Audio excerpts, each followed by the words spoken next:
Ici vous avez la meilleure information, à temps et à l'heure. Mais avant de commencer, n'oubliez pas de vous abonner pour plus d'actualités africaines et du monde entier. Macron demande à ses diplomates et ambassades de combattre la propagande anti-française en Afrique dans les réseaux sociaux. Presque 2 heures de discours pour renouer avec un exercice annuel que le Covid avait empêché ces dernières années. Emmanuel Macron s'est adressé ce jeudi matin aux ambassadrices et ambassadeurs qui représentent la France dans le monde. L'occasion pour le président de tracer la feuille de route de la diplomatie française. Un discours d'Emmanuel Macron qui ouvrait 2 jours de séminaire et, actualité oblige, largement dominé par la guerre en Ukraine et ses conséquences. Basculement, rupture, c'est avec ces mots très forts que le président français décrit l'état du monde. Un monde de crise, Covid, climat et bien sûr invasion russe de l'Ukraine. Une guerre d'annexion à nos portes, menée par une puissance dotée de l'arme nucléaire et membre du Conseil de sécurité de l'ONU, selon Emmanuel Macron.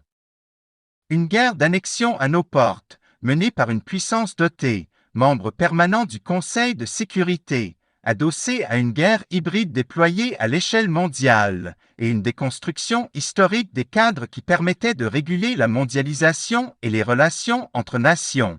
C'est ça la guerre en Ukraine. Et donc, je le dis ici avec beaucoup de force parce que c'est un changement profond pour notre pays et notre diplomatie. Le temps où nous pouvions espérer tirer les dividendes de la paix est révolu, et je pense pour longtemps, parce qu'il va nous falloir la défendre et la rebâtir. Le temps où nous pensions pouvoir jouir de nos libertés sans en payer le prix est dépassé. Il nous faut chérir notre liberté et nos valeurs, mais il va nous falloir les défendre, nous battre pour elles, et accepter toutes les conséquences que cela implique quand d'autres se battent en notre nom pour elles, ce qui se passe exactement aujourd'hui en Ukraine. Et le temps où l'ordre international, défini après la Seconde Guerre mondiale, consolidé à l'issue de la guerre froide, était au cœur des relations entre les nations et battu en brèche, il nous faut le reconstruire. Pour le président français, cette rupture entraîne un changement profond pour la diplomatie française. Il appelle de ses vœux une diplomatie de combat. Selon Emmanuel Macron, la France doit défendre son indépendance et son influence dans le monde. Elle doit travailler à des partenariats et elle doit œuvrer au multilatéralisme. Et elle doit agir sur des terrains nouveaux comme celui de la lutte des récits, propagande, influence et contre-influence sur les réseaux sociaux.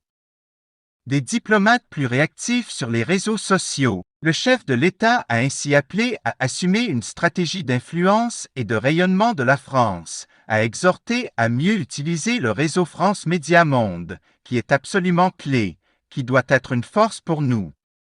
France Média Monde regroupe notamment la chaîne d'information France 24 et la radio RFI.